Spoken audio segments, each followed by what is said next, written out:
বাবা সাহেব আম্বেদকরকে নিয়ে কেন্দ্রীয় স্বরাষ্ট্রমন্ত্রী অমিত শাহের বিতর্কিত মন্তব্যের প্রতিবাদে আজ গোটা রাজ্য জুড়ে চলছে ধিক্কার মিছিল বাংলার শাসক দলের। সে কারণে কামারহাটির বিধায়ক মদন মিত্রের নির্দেশে কামারহাটি পৌরসভার 24 নম্বর ওয়ার্ডের অন্তর্গত বিভিন্ন এলাকা ঘুরে ঘুরে প্রতিবাদ মিছিলে সামিল হন তৃণমূল কর্মীরা। ওয়ার্ড অফিসের সামনে থেকে মিছিল সংগঠিত হলে ওয়ার্ডের বিভিন্ন এলাকা ঘুরে সম্পন্ন হয়। ওয়ার্ডের কাউন্সিলর বিমল সাহার তত্ত্বাবধানে কেন্দ্রীয় স্বরাষ্ট্রমন্ত্রী অমিত শাহের কুশপুতল জ্বালিয়ে প্রতিবাদ জানান তৃণমূল কর্মীরা।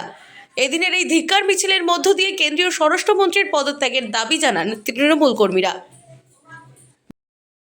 মিছিল যেভাবে ভারতবর্ষের স্বরাষ্ট্রমন্ত্রী যেভাবে বাবা আম্বেদকরকে যেভাবে অপমান করেছে, একটা যেটা সংবিধানের আমাদের প্রণেতা যিনি জন্মদাতা, যেটার উপরে সারা ভারতবর্ষ চলে, ছাত্রছাত্রীরা পড়াশোনা করে বড় হয়েছে, হাইকোর্ট চলে, সুপ্রিম কোর্ট চলে, সেই সংবিধানকে যেভাবে অপমান করেছে, পরিষ্কার কথা, অমিত শাহকে প্রকাশ্যে ক্ষমা চাইতে হবে। আরও আমরা দাবি করছি এই মিছিল থেকে যে তাকে ইমিডিয়েট তাকে পদত্যাগ করতে হবে। একটা দাঙ্গা আসামি, একটা গুন্ডা বদমাশ ভারতবর্ষের স্বরাষ্ট্রমন্ত্রী হতে পারে না।